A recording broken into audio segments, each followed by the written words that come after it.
আল্লাহ সুবহানাহু ওয়া তাআলা অত্যন্ত দয়া করেছেন, মায়া করেছেন, আমরা মসজিদে আসতে পেরেছি। প্রতি জুমায় আমরা সমসাময়িক জীবন ঘনিষ্ঠ কিছু বিষয় আপনাদের সামনে উপস্থাপনের চেষ্টা করি। বিগত জুমায় আমরা বাংলা নববর্ষের ইতিহাস, আমাদের করণীয়, একজন মুসলিম হিসেবে বাংলার নববর্ষটা সে কিভাবে সেলিব্রেট করবে, মৌলিক কিছু দিক নির্দেশনামূলক আলোচনা উপস্থাপন করার সুযোগ হয়েছিল। আজকে আমরা আলোচনা শুনব ইনশাআল্লাহুল আজিজ ব্যবসা বাণিজ্য সম্পর্কে ইসলামকে নির্দেশনা দেয়। এই যে টপিক বা বিষয়বস্তু নির্বাচন করা হয়েছে, এটা কেন নির্বাচন করা হলো হঠাৎ করে ব্যবসা বাণিজ্য সম্পর্কে? গত সপ্তাহেই এ বিষয়ে কিছু কথা বলতে চেয়েছিলাম, সময়ের সংকলন না হওয়ায় আর বলা হয়ে ওঠেনি। যে প্রেক্ষাপটে ব্যবসা বাণিজ্য নিয়ে কিছু কথা বলার নিয়ত করেছি, এটা গত সপ্তাহে খুব বেশি ইস্যুটা তাজা ছিল। এরপরেও আজকে আলোচনার জন্য এই জন্যে এটা চয়ন করেছি। আপনারা যারা সচেতন নাগরিক, দেশের বিভিন্ন বিষয় নিয়ে যারা ভাবেন, চিন্তা করেন, খোঁজখবর রাখেন, পত্রপত্রিকা যারা পড়েন, তারা খেয়াল করেছেন গত 7 এপ্রিল বাংলাদেশে বিনিয়োগ সম্ভাবনাকে তুলে ধরার লক্ষ্যে বিনিয়োগকারীদেরকে আকৃষ্ট করতে 4 দিন ব্যাপী 7, 8, 9, 10 এই 4 দিন ব্যাপী বাংলাদেশ ইনভেস্টমেন্ট সামিট নামে একটি সম্মেলন অনুষ্ঠিত হয়েছিল বিডার তত্ত্বাবধানে। এতে প্রায় বাংলাদেশ বিনিয়োগ বোর্ডের তত্ত্বাবধানে প্রায় 50টি দেশে 550 জনেরও বেশি বিনিয়োগকারী এবং প্রতিষ্ঠান সেখানে অংশগ্রহণ করেছে। বাংলাদেশের ইতিহাসে এটা বিরল। ইন্টারিম গভর্নমেন্টের চিফ অ্যাডভাইজার ডক্টর ইউনূস সাহেবের ব্যক্তিত্বকে কাজে লাগিয়ে দেশের উন্নতির জন্য এই মহাযজ্ঞটি সম্পাদন হয়েছে। আমরা দোয়া করি আল্লাহ সুবহানাহু ওয়া তাআলা যেন এদেশের মানুষের যাপিত জীবনে উন্নতি, অগ্রগতি, মানুষের জীবন সুখময় হয়, সমৃদ্ধ হয়, মানুষের জীবন আরামদায়ক হয়ে মানুষ যেন আল্লাহর ইবাদত নির্ভর হয়ে তারা যেন আল্লাহর ইবাদত করতে পারে, এমন যাবতীয় বিষয় যেন আল্লাহ সহজ করে দেন। আমরা সকলে বলি আমিন।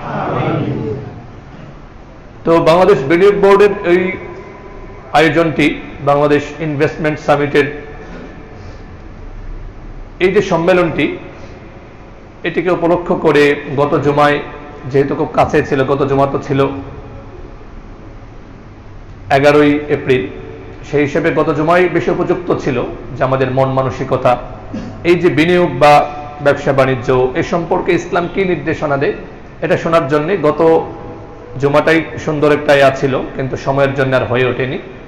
সেজন্য আজকে আমরা ব্যবসা বাণিজ্য, বিনিয়োগ, ইনভেস্টমেন্ট এগুলো নিয়ে মৌলিক কিছু কথা, ইসলাম আমাদেরকে যে নির্দেশনা দিয়েছে সে বিষয়ে কিছু কথা উপস্থাপনের প্রয়াস পাবো ইনশাআল্লাহুল আজিজ। ওমা তৌফিক ইল্লা বিল্লাহ, আলাইহি তাওয়াক্কালতু ওয়া ইলাইহি উনীব। আল্লাহ সুবহানাহু ওয়া তাআলা আমাদের সকলকে সঠিকভাবে অনুধাবন করে আমরা যেন যাপিত জীবনে আমরা যেন এগুলো বাস্তবায়ন করতে পারি, আল্লাহ তৌফিক দান করুন, বলুন আমিন। মুহতারাম হাজিরিন, আমরা বারবার বলে এসেছি, আমরা সকলে হৃদয়ের গভীর থেকে এটা বিশ্বাস করি, ইসলাম শুধুমাত্র গুটি কয়েক দৃশ্যমান ইবাদতের মধ্যেই সীমাবদ্ধ না। অর্থাৎ 5 ওয়াক্ত নামাজ পড়বে, রোজা রাখবে, পিতামাতার খেদমত করবে, বাস এর মধ্যেই ইসলামের নির্দেশনাগুলি সীমাবদ্ধ নয়। বরং একজন মানুষের জন্ম থেকে নিয়ে মৃত্যু পর্যন্ত যাপিত জীবনের এমন কোন সেক্টর, এমন কোন দিক, এমন কোন অবস্থান আপনি খুঁজে পাবেন না যে বিষয়ে ইসলামের যথার্থ কালজয়ী কার্যকরী নির্দেশনা অনুপস্থিত। বলুন আলহামদুলিল্লাহ। এমন একটা জীবন আদর্শ আমরা ফলো করি যেখানে প্রত্যেকটা বিষয়ে যথার্থ কালজয়ী নির্দেশনা আছে, কিন্তু দুঃখজনক বাস্তবতা, ইসলাম প্রদত্ত এই অসাধারণ কার্যকরী নির্দেশনাগুলোকে উপেক্ষা করার কারণে আজকে শুধু আমরা নিজেরাই ক্ষতিগ্রস্ত হচ্ছে এমন না, পুরো একটা সমাজ আজকে জাহান্নামের অগ্নিকুণ্ডে পরিণত হয়েছে। বলুন নাউযুবিল্লাহি মিন যালিক। তো ইসলাম যে চিরশাশ্বত, ইসলাম যে চির আধুনিক, ইসলাম যে প্রত্যেকটা ক্ষেত্রে যথার্থ নির্দেশনা প্রদানের যোগ্যতা রাখে, সময় কাল যে ইসলামকে রেখে সামনে অগ্রসর হতে পারে না, ইসলাম থেকে সামনে এগিয়ে যেতে পারে না, এর একটা স্পষ্ট দিক হচ্ছে ইসলামিক অর্থনৈতিক নির্দেশনা। এই তো চমৎকার নির্দেশনাগুলো ইসলাম দিয়েছে। আজকে বিভিন্ন অর্থনীতিবিদরা যে সকল নির্দেশনা দেয়, অবাক লাগে যে মানুষটি কোনো বিদ্যালয়ে পড়াশোনা করেননি, কোন ইউনিভার্সিটি থেকে ইকোনমিক্সের উপর অনার্স, মাস্টার্স, পিএইচডি করেননি, 1450 বছর পূর্বে এত চমৎকার চমৎকার অর্থনৈতিক ফর্মুলা তিনি দিয়ে গিয়েছেন। আজকের পৃথিবী অবাক বিস্ময়ে তার নির্দেশনাগুলো দেখে হতবাক হয়ে যায়। একটু যদি গভীরভাবে চিন্তা করা যায় তো এটাই পরিষ্কার হয়ে যায় আমাদের সামনে, তিনি আল্লাহর রাসূল সাল্লাল্লাহু আলাইহি ওয়াসাল্লাম, এবং তিনি যে ধর্ম, তিনি যে নির্দেশনা নিয়ে এসেছেন, নিঃসন্দেহে সেটা আল্লাহর পক্ষ থেকে মানুষের জন্য, নিজের পক্ষ থেকে এমন সব দিক থেকে পূর্ণাঙ্গ, বাড়াবাড়ি ছাড়াছাড়ি মুক্ত নির্দেশনা কোন মানুষের পক্ষে দেয়া সম্ভব না। যদি আল্লাহ সুবহানাহু ওয়া তাআলা তার নবী সাল্লাল্লাহু আলাইহি ওয়াসাল্লামের মাধ্যমে এই নির্দেশনাগুলো না দিতেন, কোন মানুষের পক্ষে সেটা দেয়া সম্ভব ছিল না। কারণ মানুষের যে মেধা, এটা তো সীমাবদ্ধ। মানুষ দেখা যায় একদিকে কাজ করলে আরেক দিকে একটা ব্যর্থতা চলে আসে। আপনারা গল্প পড়েছেন কিনা বা মনে আছে কিনা জানি না, আমরা ছোট সময় পড়েছিলাম বানরের পিঠা ভাগ। হয়তো অনেকেরই খেয়াল আছে, খেয়াল পড়বে। বানরকে দায়িত্ব দেওয়া হয়েছে পিঠা ভাগ করার জন্য। দুজন না তিনজনের মধ্যে নাকি ভাগ করে দিবে। একেবারে হুবহু খেয়াল নেই, এমনটা মনে হবে যে সে হয়তো একটু খেয়ে ফেলেছিল না কি জানি করেছিল। দুজনের মধ্যে ভাগ করতে গেলে একজনের একটু বেশি হয়ে যায়, আরেকজনের একটু কম হয়ে যায়। সে ওখান থেকে একটু খেয়ে নেয়, আবার ওদিক থেকে কমে যায়। আমাদের অবস্থাটা হচ্ছে, মানব রচিত যে কোনো বিষয় যদি তার মধ্যে ওয়াহি, আল্লাহ সুবহানাহু ওয়া তাআলার পক্ষ থেকে আসা নির্দেশনাগুলোর ছোঁয়া স্পর্শ না থাকে, তাহলে ওই বানরের পিঠা ভাগের মতো হবে। একদিক দিয়ে কমবে, আরেক দিক দিয়ে নিবে, আরেক দিক দিয়ে কমবে, আবার একদিক দিয়ে নিবে, এমন করতে করতে করতে করতে পিঠাই শেষ হয়ে যাবে। আজকে 54 বছর যাবৎ আমাদের এই সবুজ বাংলাদেশ ইসলামিক রাষ্ট্রীয় কাঠামো থেকে দূরে থাকার কারণে কত ধরনের বঞ্চনার শিকার আমরা, কখনো এই দিক, কখনো সেই দিক, কখনো ডান, কখনো বাম। দিন শেষে আমাদের ভাগ্যে বঞ্চনা ছাড়া কিছুই জোটে না। না অর্থনৈতিক দৃষ্টিকোণ থেকে আমরা স্বাবলম্বী হতে পেরেছি, না রাজনৈতিক দৃষ্টিকোণ থেকে আমরা স্বাবলম্বী হতে পেরেছি। সামাজিক নিরাপত্তা আমাদের জন্য শতভাগ নিশ্চিত হয়নি। কেন হয়নি? 54 বছর যাবৎ আমরা আল্লাহ প্রদত্ত, আল্লাহ সুবহানাহু ওয়া তাআলা মানব জাতির ইহকালীন এবং পরকালীন শান্তির জন্য যে একমাত্র জীবন বিধান ইসলাম দিয়েছেন, সেটাকে আমরা বিভিন্নভাবে কখনো ইন্টেলেকচুয়ালি, কখনো নরমালি উপেক্ষা করার কারণে আমাদের যাপিত জীবন আজকে জাহান্নামে রূপ নিয়েছে। আল্লাহ যেন আমাদের প্রত্যেকটা মুমিন ভাইকে, প্রত্যেকটা মানুষকে, দেখুন আজকে ইসলামী জীবন ব্যবস্থা থাকলে শুধু মুসলমানরা উপকৃত হবে এমন না। এই যে মানবতার শত্রু ইহুদিরা, আপনারা যারা ইতিহাস পড়েছেন জানেন, ওরা যখন কোন মুসলিম রাষ্ট্রের তত্ত্বাবধানে অধীনে বসবাস করত, ওরা দুনিয়াতে সবচেয়ে সুখে ছিল। এর বাইরে যখনই কোনো অমুসলিম রাষ্ট্রের তত্ত্বাবধানে বা পৃষ্ঠপোষকতায় ওরা থাকতো, ওদের উপর হত্যা, নির্যাতন, নিপীড়ন চলেছে। আর নিমক হারামের দল সেই মুসলমানদের উপরে আজকে নির্মম নিপীড়ন চালাচ্ছে। তো ইসলাম যদি শতভাগ কায়েম করা হয়, ইসলামের উপর যদি আমরা চলি, তাহলে শুধুমাত্র মুসলমানরাই না, অমুসলিমরাও শান্তিতে থাকবে। আল্লাহ সুবহানাহু ওয়া তাআলা এই বুঝ আমাদের প্রত্যেক ভাই বোনকে দান করুন, বলুন আমিন। কিভাবে বললে যে আমাদের ভাই বোনেরা বুঝবে? একদল বোন আছে, ওরা মনে করে একটাই বুঝেছে, দুজন মহিলা সমান একজন পুরুষের অধিকার, সম্পত্তি ভাগের মধ্যে একটাই বুঝলো, বাস এটা নিয়ে লাফালাফি শুরু করে দিল যে ইসলাম কেবল তাদেরকে বঞ্চিত করেছে। নাউযুবিল্লাহ। তাদের কথা হচ্ছে সমান অধিকার, অথচ এই পাগলের দল বুঝে না ইসলাম সমান অধিকারের কথা বলে না, ইসলাম ইনসাফের কথা বলে, ইসলাম যথার্থ অধিকারের কথা বলে। তো আল্লাহ সুবহানাহু ওয়া তাআলা আমাদের সকলকে প্রত্যেকটা ক্ষেত্রে আমরা যেন ইসলামটাকে সঠিকভাবে বোঝে আমাদের যাপিত জীবনে যেন পুরোপুরি আমরা কিছু মানি কিছু মানি না, সেজন্য যতটুকু মানি ততটুকু শান্তি পাই আর বাকিটা পাই না। আল্লাহ আমাদের সঠিক বুঝ দান করেন, বলুন আমিন। তো যাক, এই যে ফিনান্সিয়াল পাওয়ার, অর্থনৈতিক সমৃদ্ধি, এটাকে অনেকেই মনে করে এগুলো কেবলই দুনিয়ার বিষয়, বাহ্যত দুনিয়ার বিষয় মনে হলেও ইসলাম এই বিষয়ে অর্থনৈতিক ক্ষেত্রে, ব্যবসা বাণিজ্যে এত চমৎকার নির্দেশনা দিয়েছে।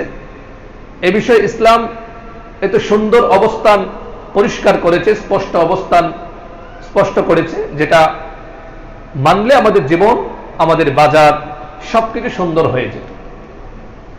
আমরা বারবার বলি ইসলাম শুধুমাত্র আমাদের পরকালীন জীবনকে সুন্দর করে এমন না, আমাদের দুনিয়াবী জীবনও কিভাবে সুন্দরভাবে আমরা কাটাতে পারবো এই বিষয়ে নির্দেশনা আছে। তো এই যে ব্যবসা বাণিজ্য, এই ব্যবসা বাণিজ্য তো আমাদের যাপিত জীবনের অপরিহার্য অনুষঙ্গ। কিভাবে অনুষঙ্গ? পৃথিবীর প্রত্যেকটা মানুষই দুই ভাগে বিভক্ত। কয় ভাগে? হয়তো সে ক্রেতা হবে অথবা বিক্রেতা হবে, এর বাইরে যাওয়ার কোনো সুযোগ আছে? বলবেন যে আমি তো ব্যবসা বাণিজ্য করি না। কই করেন না আপনি? আপনি কি কোনো দোকান থেকে কোনো কিছু কিনেন না? পৃথিবীর প্রত্যেকটা মানুষই অর্থনৈতিক কর্মকাণ্ডের প্রতি মুখাপেক্ষী। ব্যবসা বাণিজ্য ছাড়া, ব্যবসা বাণিজ্যের পরিত্যাগ করে একটা সমাজ চলতে পারে না। আর ইসলাম এমন কোন বিষয়ের উপর কখনো নিষেধাজ্ঞা দেয় না, এমন কোন বিষয়ে কখনো হারাম ঘোষণা করে না যেটার ব্যাপারে মানুষ বাধ্য। মানুষ যে বিষয়ে মুখাপেক্ষী, যেটা ছাড়া একটা সমাজ চলতে পারে না, এমন কোন বিষয়ে একেবারে স্টপ, বন্ধ করে দিয়েছে পন্থা, এটা হতে পারে। যেখানেই দেখবেন যে ইসলাম নিষিদ্ধ করেছে, এটা মনে রাখতে হবে যে নিঃসন্দেহে এটার মধ্যে মানুষের ক্ষতি আছে, আল্লাহ পাক অসন্তুষ্ট হন। হ্যাঁ, এই বিষয়ক নির্দেশনা আছে। তো আল্লাহ সুবহানাহু ওয়া তাআলা ব্যবসা বাণিজ্যের ব্যাপারে কোরআন মাজিদে এবং নবীজি সাল্লাল্লাহু আলাইহি ওয়াসাল্লাম ও ব্যবসা বাণিজ্য সম্পর্কে হাদিস শরীফে বড় চমৎকার নির্দেশনা দিয়েছেন। আমি খুতবায় যে আয়াতে কারিমা, দুটো আয়াতে কারিমা তেলাওয়াত করেছি, এই দুটো আয়াতের মধ্যেই আল্লাহ সুবহানাহু ওয়া তাআলা ব্যবসা বাণিজ্য সম্পর্কে বেসিক কিছু মূলনীতি এখানে বলে দিয়েছে। প্রথম যে আয়াতটি তেলাওয়াত করেছিলাম কোরআনুল কারীমের 62 নম্বর সূরা, 62 নম্বর সূরা সূরাতুল জুমআর 10ম আয়াত। আমরা আয়াতগুলো প্রায়ই শুনি। আল্লাহ সুবহানাহু ওয়া তাআলা মুমিনদেরকে লক্ষ্য করে বলছেন, فَإِذَا قُضِيَتِ الصَّلَاةُ فَانتَشِرُوا فِي الْأَرْضِ فَإِذَا قُضِيَتِ الصَّلَاةُ فَانتَشِرُوا فِي الْأَرْضِ وَابْتَغُوا مِنْ فَضْلِ اللَّهِ وَاذْكُرُوا اللَّهَ كَثِيرًا لَعَلَّكُمْ تُفْلِحُونَ। ও নামাজি মুসল্লিদের দল, তোমরা যখন নামাজ আদায় করবে, যখন আল্লাহর হুকুম সালাত আদায় শেষ হয়ে যাবে, ফাইদা কুদিয়াতিস সালাত, নামাজ যখন আদায় করা হবে, ফান্তাশিরু ফিল আরদ, যাও যাও জমিনে ছড়িয়ে পড়ো, আল্লাহর পৃথিবীতে বিভিন্ন জায়গায় ছড়িয়ে পড়ো, গমন করো। এমন না নামাজ শেষ হয়েছে ঘর সংসার ছেড়ে দিয়ে সারাদিন মসজিদে পড়ে থাকো, এই নির্দেশনা ইসলামের নয়।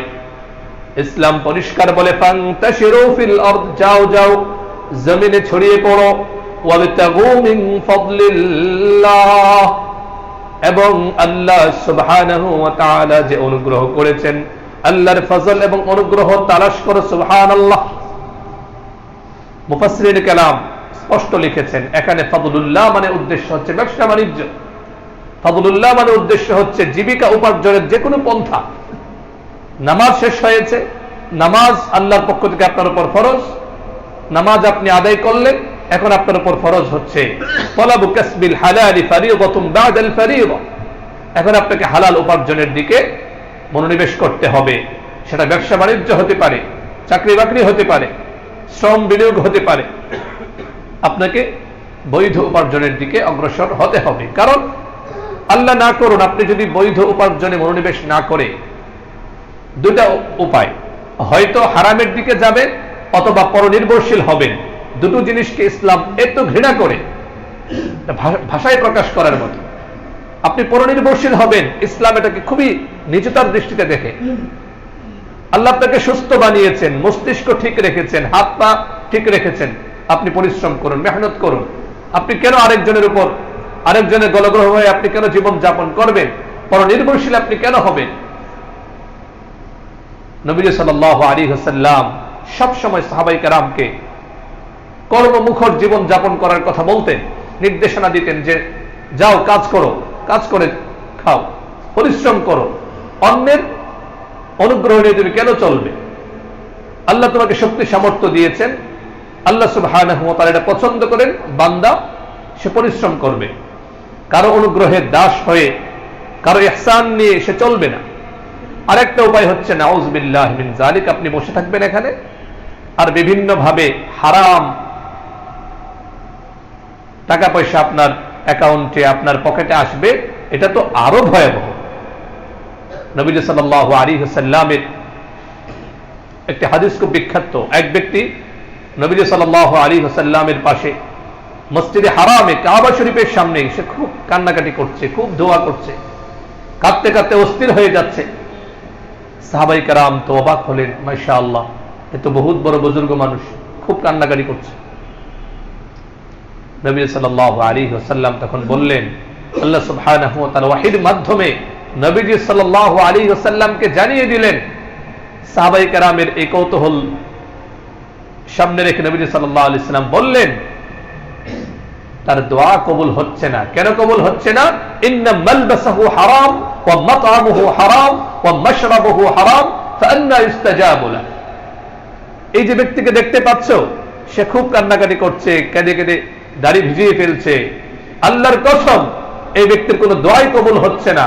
সাহাবায়ে কেরাম অবাক হলেন, এত কান্নাকাটি, এত বুজুর্গ ভাব, তার দোয়া কবুল হচ্ছে না। তখন নবী করিম সাল্লাল্লাহু আলাইহি ওয়াসাল্লাম রহস্য ফাঁস করলেন আল্লাহর নির্দেশে। নবী সাল্লাল্লাহু আলাইহি ওয়াসাল্লাম বললেন, এই যে দেখছো তার শরীরের কাপড়টা, এটা হারামের টাকা থেকে সে কিনেছে, হারাম উপার্জন থেকে সে কিনেছে। সে যে খাবারটা খায়, সে যে পানিটা পান করে, এটাও হারাম, কারো কাছ থেকে হয়তো সে ছিনিয়ে এনেছে বা হারাম পন্থায় সে এনেছে। এমনকি যে হাত সে তুলেছে, তার যে শক্তিটা হয়েছে, তার শরীরটা যে ঘটিত হয়েছে, ইন্না মালবাসাহু হারাম ওয়া মাতআমাহু হারাম ওয়া মাশরাবাহু হারাম, তার খাবার হারাম, বৈধ পন্থায় সে আয় উপার্জন করে না, হয়তো সুদ খায়, নয়তো মানুষের কাছ থেকে বিভিন্ন ভাবে মিথ্যা কথা বলে টাকা নিয়ে আসে, অথবা ছিনতাই করে, অথবা বিভিন্ন ভাবে যত ধরনের চুরি বাটপারি ছিটারি ফাঁকিবাজি করা যায় এগুলো করে এখন মসজিদে এসে ব্যাস হাত তুলে কান্নাকাটি করছে। নবী সাল্লাল্লাহু আলাইহি ওয়াসাল্লাম ফাআন্না ইস্তাজাবু, কিভাবে তার দোয়া কবুল করা হবে? বরং তার এই কান্না, তার এই দোয়া আল্লাহ সুবহানাহু ওয়া তাআলা পুরাতন কাপড়ের মতো একবারে পেঁচিয়ে তার মুখের মধ্যে নিক্ষেপ করছে। বলুন নাউযুবিল্লাহ। এজন্য জান্নাত পাওয়ার জন্য খুব বেশি পরিশ্রমের প্রয়োজন নেই। প্রতিজ্ঞা করুন, হারাম থেকে বেঁচে থাকবো, যা খাবো হালাল খাবো, নিজেও হালাল খাবো, সন্তানদেরকেও হালাল খাওয়াবো ইনশাআল্লাহুল আজিজ। আপনি আশা করতে পারেন আপনি যদি নিজে হালালের উপর থাকেন, সন্তানকে হালাল খাওয়ান, কোন হারামের মিশ্রণ না করে, ইনশাআল্লাহ সন্তান ভালো মানুষ হবে, ইনশাআল্লাহ সন্তান ভালো মানুষ হবে। পক্ষান্তরে নাউযুবিল্লাহি মিন যালিকা আপনার উপার্জন যদি হারাম হয়, বৈধ পন্থা বেঁচে রেখে যদি অবৈধ পথে আপনি হাঁটেন, আর ওই উপার্জন দিয়ে সন্তান পরিবার পরিজনকে লালন পালন করেন, আল্লাহ না করুন এমন ভয়াবহ অবস্থা হবে, এই সন্তান আপনার মুখে এমন চুনকালি মাখবে, নাউযুবিল্লাহি মিন যালিকা আপনার দুনিয়াও ধ্বংস হবে, আখিরাতও ধ্বংস হবে, নাউযুবিল্লাহি মিন। তো বলছিলাম আল্লাহ সুবহানাহু ওয়া তাআলা কোরআন মাজিদে ব্যবসা বাণিজ্যের প্রতি উৎসাহ দিতে গিয়ে ব্যবসা বাণিজ্য, আয় উপার্জন, পরিশ্রম সাধনাকে ফাদলুল্লাহ বলেছেন, আল্লাহর অনুগ্রহ বলেছেন। সুবহানাল্লাহ। অন্যত্র কোরআনুল কারীমের 24 নম্বর সূরা সূরাতুন নূর আয়াত নম্বর 36-37 সেখানে আল্লাহ সুবহানাহু ওয়া তাআলা এমন কিছু মানুষের প্রশংসা করেছেন, এমন কিছু মানুষের গুণকীর্তন করেছেন যারা ব্যবসা বাণিজ্যের সঙ্গে যুক্ত, কিন্তু ব্যবসা বাণিজ্যের কারণে তারা আল্লাহকে ভুলে যায় না, ব্যবসা বাণিজ্যের কারণে তারা নামাজ ছেড়ে দেয় না, ব্যবসা বাণিজ্যে আত্মনিয়োগ করার পরেও আল্লাহর জিকির তারা পরিহার করে না। আল্লাহ সুবহানাহু ওয়া তাআলা জানাচ্ছেন, ফি বুয়ুতিন আদিনাল্লাহু আন তুরফা ওয়া ইউযকারা ফীহা ইসমুহু ইউসাব্বিহু লাহু ফীহা বিল গুদুবি ওয়াল আসালি রিজালুন লা তুলহিহিম তিজারাতুন ওয়ালা বাইউন আন যিকরিল্লাহি ওয়া ইকামিস সালাতি ওয়া ইতাইজ যাকাত ইয়াখাফুনা ইয়াওমান তাতাকাল্লাবু ফীহিল কুলুবু ওয়াল আবসার। সুবহানাল্লাহ। আল্লাহ যে ঘরগুলোতে তার নাম উচ্চারিত করা, তার জিকির করা নির্দেশনা দিয়েছেন, সেই ঘরগুলোতে অর্থাৎ মসজিদে সকাল সন্ধ্যায় এমন কিছু মানুষ আল্লাহর জিকির করে যাদেরকে তাদের ব্যবসা বাণিজ্য সালাত থেকেও বিমুখ করে না, যাকাত দিতেও বিমুখ হয় না।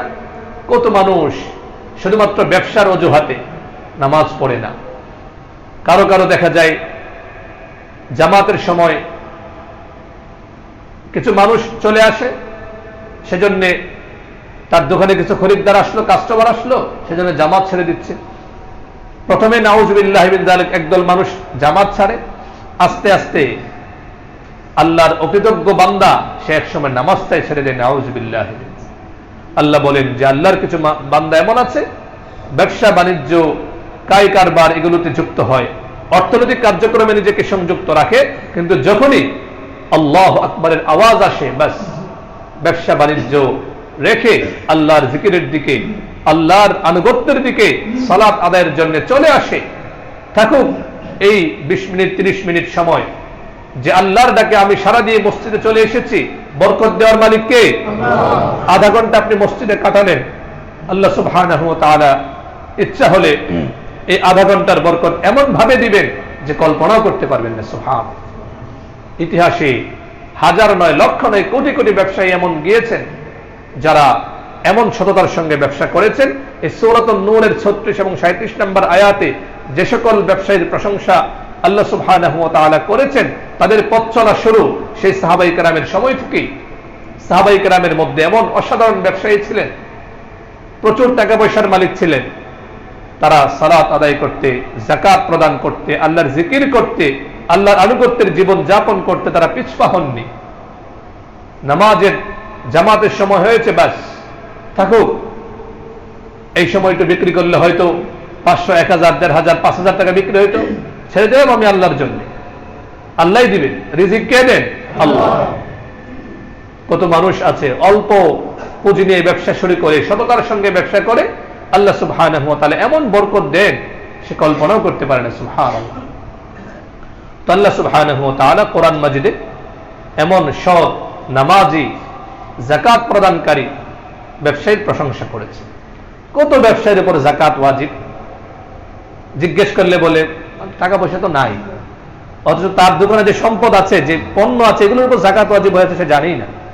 জানবে কোত্থেকে? দুনিয়ার বিষয়ে সে সবার আগে বোঝে, কোন পণ্যটা আনলে কত টাকা লাভ হবে এটা সবার আগে বোঝে, কোন সময় ব্যবসাটা ভালো জমবে এটা ভালো করে বোঝে। আর আখিরাতের ব্যাপারে ব্যাস ওই সময় কিছুই বুঝে না, আমার দুনিয়ার কিছু বুঝে না। যাকাতের ব্যাপারে কত মানুষ যে গাফেল, যদি মানুষ এই সমাজের বিত্তবান, যাকাত ওয়াজিব হয়েছে এমন মানুষেরা যাকাত দিলে সমাজ আজকে সোনার সমাজে পরিণত হতো। অনেক মানুষের উপর যাকাত ওয়াজিব জানেই না, ইচ্ছে করে জানার চেষ্টাও করে না।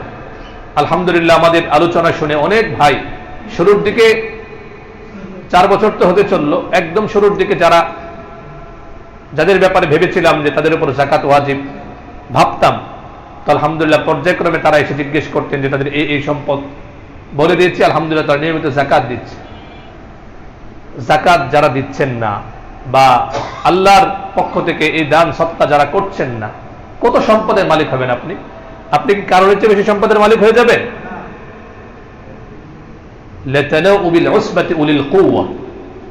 এত সম্পদের মালিক ছিল, তার গোডাউনের তালার চাবি বহন করতে করতে শক্তিশালী যুবকরা ক্লান্ত হয়ে যেত।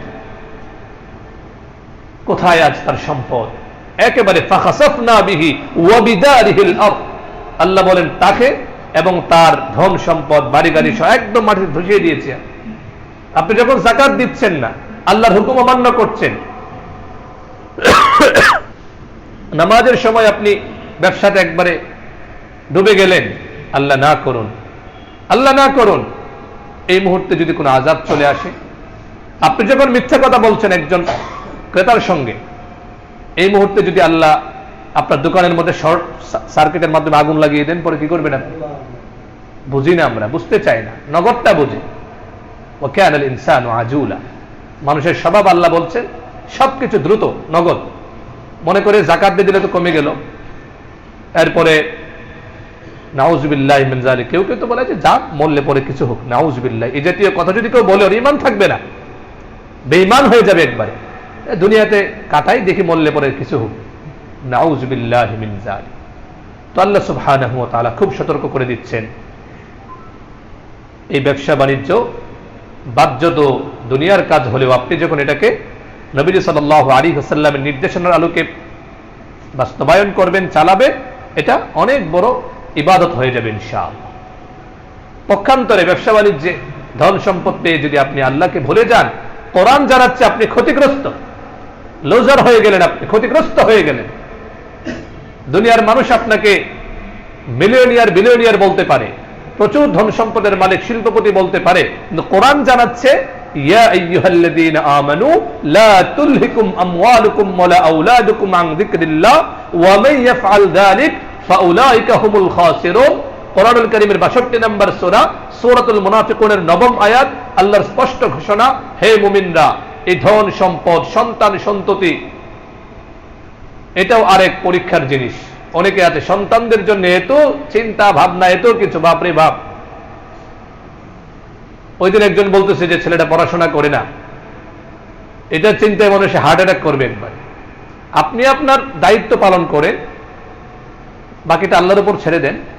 পরে তাকে একজন আল্লাহওয়ালার গল্প শোনালাম, একজন বড় আলেম, আল্লামা আব্দুল ওয়াহাব শারানি রাহিমাহুল্লাহ, 972 হিজরিতে ইন্তেকাল, অনেক বড় আলেম, শাফিঈ মাযহাবের ইমাম। খেয়াল করেন, সন্তানের বাবা যারা, তারা খেয়াল করেন। তো আব্দুল ওয়াহাব শারানি রাহিমাহুল্লাহ উনি বলেন যে আমার ছেলে আব্দুর রহমান, ও পড়াশোনায় মনোযোগী ছিল, পড়াশোনা করতো না, খুব পেরেশান থাকতাম। বাবা হিসেবে তো পেরেশানি আসতেই পারে না? সন্তান যদি পড়াশোনা না করে, সময় নষ্ট করে, পেরেশানি আসতেই পারে। তো আব্দুল ওয়াহাব শারানি রাহিমাহুল্লাহ বলেন, এবং এই পেরেশানিটা আমার রীতিমতো একটা অস্থিরতার পর্যায়ে চলে গিয়েছিল। আমার নামাজ, আমার ইবাদত, অন্যান্য ক্ষেত্রেও এটার একটা প্রভাব সৃষ্টি হতে লাগলো। মানে আমি একেবারে রীতিমতো এমন অবস্থায় চলে গেলাম, ডিপ্রেশনে পড়ে গেলাম একেবারে। হঠাৎ করে আমার মনে হলো, আরে উফাউযিদু আমরি ইলাল্লাহ, আমার সন্তান, আমি যতটুকু দয়া মায়া রাখি, আমার চেয়ে তো আল্লাহর দয়া মায়া আরো বেশি। আমি আমার জায়গা থেকে পরিশ্রম করছি, ভাবতেই পারি, বাবা হিসেবে যতটুকু ভাবার ভাবছি, বাকি সে যদি পড়াশোনা না করে, সে যদি ভালো পথে না চলে, আমি তো যতটুকু করার করছি, বাকিটা না করলে বাস, সে পড়াশোনা না করলে সে তার ভবিষ্যৎ নষ্ট করবে, আমি তার বিষয়টা আল্লাহর উপর ছেড়ে দিলাম। কে বলছেন? আব্দুল ওয়াহাব শারানি রাহিমাহুল্লাহ। উনি বলেন, যেদিন থেকে আমি তার পুরোটা বিষয় আল্লাহর উপর ছেড়ে দিলাম, বাস তার বিষয়ে আমি আল্লাহ হাতে সুপর্দ করলাম। উফাউযিদু আমরাহু ইলাল্লাহ, তার বিষয়ে আমি আল্লাহর কাছে সুপর্দ করলাম। আশ্চর্যের বিষয়, ওদিন থেকেই আব্দুর রহমান, আমার ছেলে আব্দুর রহমানের পড়াশোনার মনোযোগিতা বেড়ে গেল। সুবহানাল্লাহ। এজন্য এই তো পেরেশান হওয়ার তো কিছু নেই। আপনি পেরেশান হবেন নিজের আমল নিয়ে, আমি কি আল্লাহর পথে চলছে কিনা, আমি আল্লাহর হুকুম পালন করতে পারছি কিনা। মাখলুকের জন্য হ্যাঁ সন্তানের প্রতি ভালোবাসা এটা স্বাভাবিক থাকবে, কিন্তু এটার জন্য সন্তান যেন ইউনিভার্সিটি ভর্তি পরীক্ষায় চান্স পায়, নাউজুবিল্লাহি মিন যালিক। কেউ কেউ তো সন্তানকে বলে ফজর নামাজ পড়ার দরকার নেই, ঘুমাও। বলছিলাম না, ঘুমাও, স্বাস্থ্যটা ভালো থাকবে। রোজা রাখার দরকার নেই, রোজা ছাড়াও, স্বাস্থ্য ভালো থাকবে। কেন? সন্তানকে নিয়ে সে খুব পেরেশান, সন্তান ইউনিভার্সিটির অ্যাডমিশন টেস্টে সে ভালো করবে। নাউজুবিল্লাহি মিন যালিক। এজন্য আল্লাহ বলেন, লা তুলহিকুম আমওয়ালুকুম ওয়ালা আওলাদুকুম আন যিকরিল্লাহ। ধন সম্পদ, সন্তান সন্ততি তোমাদেরকে যেন আল্লাহর জিকির থেকে, আল্লাহর স্মরণ থেকে, আল্লাহর আনুগত্য থেকে তোমাদেরকে যেন বিমুখ করে না রাখে। যদি এমন হয়, তুমি তোমার সন্তান কি করবে? এক ব্যক্তির মৃত্যুর সময় তার 3 ছেলে, কয় ছেলে? 3 ছেলে। 3 ছেলের জন্য 3টা বাড়ি করছে, 3টা বাড়ি করছে, ভালো ভালো বাড়ি। এখন মৃত্যুর সময় সে খুব পেরেশান। জিজ্ঞেস করলো যে ভাই, আপনার ছেলেদেরকে তো বাড়ি টাড়ি দিলেন, এখন আবার কিসের পেরেশানি? পরে সে বলল যে 3 জনকে 3টা তো বাড়ি দিলাম, আমি যদি আরো উন্নত জায়গায় আরো বড় বড় 3টা ফ্ল্যাট যদি করে দিতে পারতাম, তাহলে মরার সময় মরে আমি শান্তি পাইতাম। বাহ, তুমি বেটা তোমার অবস্থাটা দেখো, তুমি সন্তানের জন্য যা করছো, সন্তান এটা নিয়ে ব্যস্ত থাকো। সে মরেও শান্তি পাবে কি জন্য? আরো যদি বাড়ি করে দিতে পারে। সন্তানকে বাড়ি টাড়ি করে দেন, এটা খারাপ জিনিস না। পেরেশানি তো আগে হওয়ার দরকার। কু আনফুসাকুম, নিজেকে বাঁচান আগে। সন্তানের জন্য পেরেশানি করতে করতে আপনার আখিরাত যেন ধ্বংস না হয়। এজন্য আল্লাহ বলতেছে, যদি এমনটা করো যে সন্তান পরিবার পরিজনের জন্য ভাবতে ভাবতে ভাবতে ভাবতে ডিপ্রেশনে পড়ে যাও, আর নামাজ কাজা করো, আর আল্লাহর ইবাদতকে ছেড়ে দাও, মনে রেখো, ওয়া মান ইয়াফআল যালিকা ফাউলাইকা হুমুল খাসিরুন। এমনটা যে করবে নিঃসন্দেহে সে ক্ষতিগ্রস্ত হবে। দুনিয়ার মানুষ তাকে সফল বলতে পারে, কিন্তু আল্লাহর দৃষ্টিতে সে ক্ষতিগ্রস্ত। আল্লাহ আমাদেরকে হেফাজত করুন, বলুন আমিন। তো বলছিলাম, কোরআন মাজিদের আলোকে ব্যবসা বাণিজ্য সম্পর্কে যে কথাগুলো বলা হয়েছে, সার কথা হচ্ছে ব্যবসা বাণিজ্য আপনি করুন, এটা আল্লাহর নির্দেশনা। শর্ত হচ্ছে আল্লাহ সুবহানাহু ওয়া তাআলা জিকির থেকে, আল্লাহর আনুগত্য থেকে, শরিয়ার অনুশাসন থেকে বিচ্যুত হওয়া যাবে না। এখন যদি আমরা হাদিসের আলোকে দেখি, নবী সাল্লাল্লাহু আলাইহি ওয়াসাল্লামের বিখ্যাত হাদিস, জামে তিরমিজির 1209 নম্বর হাদিস, আবু সাঈদ খুদরি রাদিয়াল্লাহু আনহু বলেন, নবী সাল্লাল্লাহু আলাইহি ওয়াসাল্লাম ইরশাদ করেন, আত-তাজিরুস সাদুকুল আমিন মা'আন নাবিয়্যিন ওয়াস-সিদ্দীকিন ওয়াশ-শুহাদা'i ওয়াস-সালিহিন। সুবহানাল্লাহ। যারা সততার সঙ্গে ব্যবসা করে, কি করে? 2টা বিষয়, সততা, বিশ্বস্ততা। আমানতদারিতা বজায় রাখে, সবসময় সত্য কথা বলে, এমন ভাবে যারা ব্যবসা করে, সেই ব্যবসাটা ছোট হোক বা বড় হোক, সততা, আমানতদারিতা যারা বজায় রাখে, নবীজি সাল্লাল্লাহু আলাইহি ওয়াসাল্লাম বলেন, তাদের হাসর, কিয়ামতের দিন তারা আল্লাহ সুবহানাহু ওয়া তাআলার সবচেয়ে ভালোবাসার আম্বিয়া কেরামের সঙ্গে তারা থাকবে। সুবহানাল্লাহ, কি বিশাল ফজিলত। ওয়াস-সিদ্দীকিন, আল্লাহর প্রিয় সিদ্দিক বান্দা যারা, আল্লাহর একান্ত প্রিয় ভাজন বান্দা যারা, তাদের সঙ্গে থাকবে। ওয়াশ-শুহাদা, এবং শহীদ যারা, তাদের সঙ্গেও তারা থাকবে। সুবহানাল্লাহ। এমনি ভাবে এই জামে তিরমিজির পরের হাদিসটা 12010 নম্বর হাদিসে নবী সাল্লাল্লাহু আলাইহি ওয়াসাল্লামের ইরশাদ এসেছে। রিফাআ রাদিয়াল্লাহু আনহু বর্ণনা করেন যে রিফাআ রাদিয়াল্লাহু আনহু খারাজা ইলা মা'আন নবী সাল্লাল্লাহু আলাইহি ওয়াসাল্লাম ইলাল মুসাল্লা। তিনি নবী সাল্লাল্লাহু আলাইহি ওয়াসাল্লামের সঙ্গে ঈদের নামাজের দিকে যাচ্ছিলেন। পথে একদল ব্যবসায়ীকে দেখতে পেলেন। নবী সাল্লাল্লাহু আলাইহি ওয়াসাল্লাম তাদেরকে দেখে বললেন, ইয়া মা'শারাত তুজ্জার, হে ব্যবসায়ীর দল। ফাস্তাজাবু লিরাসূলিল্লাহ সাল্লাল্লাহু আলাইহি ওয়াসাল্লাম। এটা শুনে ব্যবসায়ীরা সবাই নবী সাল্লাল্লাহু আলাইহি ওয়াসাল্লামের দিকে ফিরলেন। ফিরে ওয়ারাফাউ আ'নাকাহুম ওয়া আবসারাহুম, তারা মাথা উঠিয়ে নবী করিম সাল্লাল্লাহু আলাইহি ওয়াসাল্লামের দিকে মনোযোগী হলেন। তখন নবী করিম সাল্লাল্লাহু আলাইহি ওয়াসাল্লাম বললেন, ইন্নাত তুজ্জারা ইউহশারুনা ইয়াওমাল কিয়ামাতি ফুজ্জারা ইল্লা মান ইত্তাকাল্লাহা ওয়া বাররা ওয়া সাদাকা। কিয়ামতের দিন ব্যবসায়ী যারা, তারা 3 শ্রেণীর 3টা গুণ যদি কারো মধ্যে থাকে, এমন ব্যবসায়ী ছাড়া বাকি সকল ব্যবসায়ীরা ফাসিক ফাজের জাহান্নামীদের সঙ্গে উত্থিত হবে, তাদের ঠিকানা হবে ফাসিকদের সঙ্গে। আব্বাস রাদিয়াল্লাহু আনহুর বর্ণনা, লা দারারা ওয়ালা দিরারা, নিজেও ক্ষতিগ্রস্ত হওয়া যাবে না, এমন না যে একবারে সব তৃপ্তি দিয়ে দিবেন, এরকম না। লাভ তো আপনাকে করতে হবে, পরিবার নিয়ে চলতে হবে না আপনার। এজন্য ইসলাম বলে আপনি আরেকজনকে ক্ষতি করবেন না, নিজেও ক্ষতিগ্রস্ত হবেন না। দ্বিতীয় নির্দেশনা হচ্ছে ধোঁকাবাজি ফাঁকিবাজি করা যাবে না। বিখ্যাত হাদিস মুসলিম শরীফের 102 নম্বর হাদিস, যে নবী করিম সাল্লাল্লাহু আলাইহি সাল্লাম একদিন বাজারে গেলেন, মাররা আলা সুবরাতি তাআম ফাআদখালা ইয়াদাহু ফিহা, একটা খাবারের অনেক বড় স্তূপ ছিল। তো নবী করিম সাল্লাল্লাহু আলাইহি সাল্লাম বাজার মাঝে মাঝে যেতেন, দেখতেন, তো ফানাআলাত ফাআদখালা ইয়াদাহু ফিহি, বড় একটা স্তূপের মধ্যে তিনি হাতটা ঢুকালেন। ফানাআলাত আসাবিউহু বালান, দেখতে পেলেন যে খাবারের স্তূপের ভিতরে হাতের মধ্যে একটু ভিজা ভিজা মনে হচ্ছে। তো নবী করিম সাল্লাল্লাহু আলাইহি ওয়াসাল্লাম আশ্চর্য হলেন, ফাকালা মা হাদা ইয়া সাহিবাত তাআম, আরে ভাই এটা কি, ভিতরে দেখা যাচ্ছে যে একটু ভিজা ভিজা। তখন ওই সাহাবী, ওই ব্যক্তি স্বাভাবিকভাবে বললেন, আসাবাতহু আস-সামা ইয়া রাসূলুল্লাহ, রাত্রে বৃষ্টি হয়েছিল তো এই বৃষ্টির পানি পড়েছে। তখন নবী করিম সাল্লাল্লাহু আলাইহি ওয়াসাল্লাম আশ্চর্য বলেন, আফালা জাআলতাহু ফাওকা আত-তাআম কাই ইয়ারাহু আন-নাস, আরে এই ভিজাটা তুমি সবার উপরে রাখতে পারলে না, ভিতরে রেখেছো, কেউ এসে বলল যে পুরা স্তূপটা আমাকে দেন, তো সে বাড়িতে নিয়ে দেখবে কি ভিজা, সে ক্ষতিগ্রস্ত হলো না। নবী করিম সাল্লাল্লাহু আলাইহি সাল্লাম এরপরে বললেন, মান গাশশা ফালাইসা মিন্নি, যদি কেউ ব্যবসা বাণিজ্যে ধোঁকা দেয়, ধোঁকাবাজি করে, ফাঁকিবাজি করে, সে যেন মনে রাখে সে আমার উম্মতের অন্তর্ভুক্ত না। বলুন নাউজুবিল্লাহ। এজন্য সাবধান, কোন ধরনের ধোঁকাবাজি ফাঁকিবাজি করা যাবে না। পণ্যটার মেয়াদ শেষ, বাহ ধরাই দিলেন আপনি, আল্লাহ দেখছেন না? ওই ব্যক্তি হয়তো খেয়াল করে না, কিন্তু আল্লাহ তো দেখছেন। 3 নম্বর, মিথ্যার আশ্রয় নেওয়া যাবে না। এত মিথ্যা কথা বলে এক শ্রেণীর সবাই না, এক শ্রেণীর ব্যবসায়ী এত মিথ্যা কথা বলে, মানে ভাতটা হজম হয় না মিথ্যা কথা না বলে। 150 টাকাতে পণ্যটা কিনে নিয়ে আসছে, বেচারা ক্রেতা গেল, ভাই কিনাই পড়ছে 300 টাকা। আছে না এমন?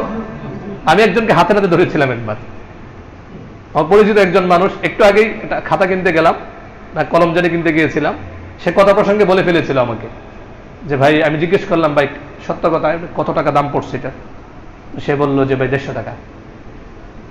তার খেয়াল ছিল না, একটু পরে একজন আসছে আমার সামনেই, সে বলে ফেললো যে ভাই এটা কিনা পড়ছে 300 টাকা। পরে আমি তাকে ধরলাম যে ভাই এটা ঠিক হলো বলেন, এটা কোন ধরনের মানসিকতা? আপনি একটু আগে আমাকে বললেন যে 150 টাকা, আবার তার কাছে বললেন 300 টাকা। পরে আল্লাহর এই বান্দা যে জবাব দিয়েছিল অত্যন্ত দুঃখজনক। সে বলল যে ভাই কিছু না বললে তো হয় না। পরে আমি বললাম যে ভাই বরকত সব শেষ হবে, নিজেও ধ্বংস হবে, পরিবার সহ ধ্বংস হবেন নিয়ে, কারণ মুমিন কখনো মিথ্যুক হতে পারে না। বিখ্যাত হাদিস সুনায় বাই হাকির বর্ণনা, 4812 নম্বর হাদিস। নবীজিকে প্রশ্ন করা হলো, আয়াকুনুল মুমিনু জুবানান, ইয়া রাসূলুল্লাহ, মুমিন কি ভীতু হতে পারে? ভীতু হওয়াটা কি স্বাভাবিক? হ্যাঁ, নবীজি বললেন কেউ কেউ ভীতু হতে পারে, একটু ভয় কাজ করতে পারে। এরপর জিজ্ঞেস করলেন, আয়াকুনুল মুমিনু বাখিলান, মুমিন কি বখিল হতে পারে, কৃপণ হতে পারে? নবীজি বললেন এটাও কেউ কেউ হতে পারে। এরপর নবীজিকে প্রশ্ন করলো, আয়াকুনু কাযযাবান, মুমিন কি মিথ্যুক হতে পারে? নবীজি বললেন অসম্ভব, মিথ্যুক, কোন মুমিন মিথ্যুক হবে এটা কল্পনাও করা যায় না। যেন সাবধান, যারা ব্যবসা বাণিজ্য করছেন সতর্ক হয়ে যান, মিথ্যা কথা বলা যাবে না। 4 নম্বর, যেটা একটু আগেও বললাম, নিজেও ঠকা যাবে না, মিথ্যা কথা ক্ষতিগ্রস্ত হওয়া যাবে না, নিজেও ঠকা যাবে না, অন্যজনকে ঠকানো যাবে না। এমন বলে না যে আপনি সব দিয়ে দেন আরেকজন, ব্যবসা বাণিজ্য কি করবেন আপনি? সর্বশেষ কথা হচ্ছে পণ্য বিক্রির সময় মিথ্যা কসম খাওয়া যাবে না। ভাই নিয়ে যান, আল্লাহর কসম এটা খুব ভালো হবে, একদম বাজারের সেরা পণ্য এটা, সবাই তো এই কথা বলে, এগুলো বলার কি দরকার রে ভাই? সরাসরি কোরআন হাদিসের কথা, মুসলিম শরীফ 106 নম্বর হাদিস, যে 3 শ্রেণীর মানুষ এমন আছে যাদেরকে আল্লাহ সুবহানাহু ওয়া তাআলা রহমতের দৃষ্টিতে তাকাবেন না, ওদের অন্তরকে পাক পবিত্র করবেন না, কিয়ামতের দিন তাদের প্রতি কোন আল্লাহ দয়া করবেন না। এর মধ্যে এক হচ্ছে আল মান্নান আল্লাযী মান্না বিমা ইউতা, কিছু দিলেই খালি খোঁটা মারে। আছে না আমাদের সমাজের মধ্যে?